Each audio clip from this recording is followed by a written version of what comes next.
Hey Sybil, hey Jury. I wanted to send you a video just to give you an update of mommy and how she's doing. Um, well, the good news, I'll start with the good news first, is that she's eating well. She takes a shower. Daddy has got a system down for her to take showers, so that's going okay.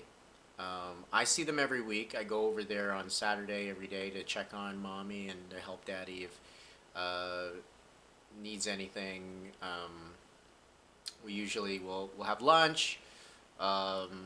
Sometimes I'll give her a pedicure or check her feet and have her soak her feet. The, her corns on the bottom of her feet are fine now. Um, but according to Daddy, of course, her memory is getting worse, and she's not, maybe not making as much sense as she used to. Um, Her memory, her short-term memory, is getting much worse. Like, she won't remember, you know, what she did, maybe an hour ago, or yeah, or a moment ago. Not even. So, and she's realizing that, eh, she's realizing that her memory's going, which is also kind of the sad part. It's like, I saw her today and she's like, oh, 好弊，而家亂晒龍，唔知乜嘢 right? And, she's like, and I just told her, 唔緊要，你有好多人愛你，我哋會照顧你. And then she was like, okay, she's like, oh well. She was telling me, uh, well,冇法度. It didn't matter. She's like, her memory is going. It's like, my memory is what my memory is, and so she's kind of more in the moment, which is good. But I had a talk with Daddy. So, if mommy gets worse, I can go and stay with them in their guest room. Or the other option is in my apartment, or next to my apartment in San Francisco, there's like four different assisted living facilities that are in walking distance.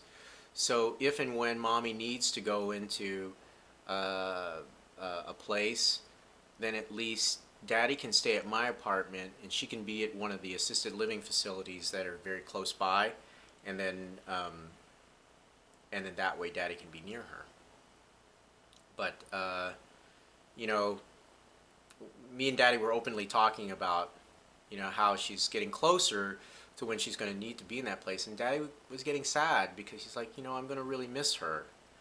And I know how dysfunctional as mommy and daddy are. Now mommy is very lovable because she's she can't nag people, and she's very sweet now. And she's kind of well behaved because she doesn't have the memory to think back and nag you about things, right? And she's just kind of more quiet. But I see daddy taking care of her every day, and I see how much he really cares about her, and I know that it's hard for him to see her decline, and he wants her to, he loves mommy, so he wants to be with her and take care of her as long as he can. So, I think that's a good solution is,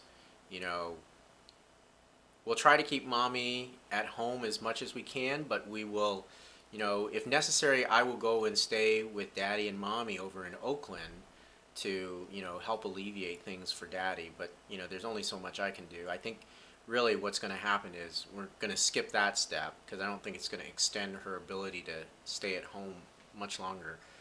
She is getting to the point where she's going to need to go into a facility, and that facility will be someplace probably close to me in San Francisco, and then I'll swap spots. Daddy will live in my apartment, I'll live in their apartment, and then daddy can be very close to both Aunt Peggy and me. I mean, he can be very close to a mom, to be close to mommy, and then he'll also be close to Aunt Peggy, and so there'll be some support there. And you know, he literally, there's one place that's less than a block away from my apartment, so he would be able to, you know, see her fairly regularly. Um, but yeah, so I just wanted to give you an update and share that with you. Um, I think this is an efficient way for me to communicate with you on stuff. So anyway, that's it. Bye.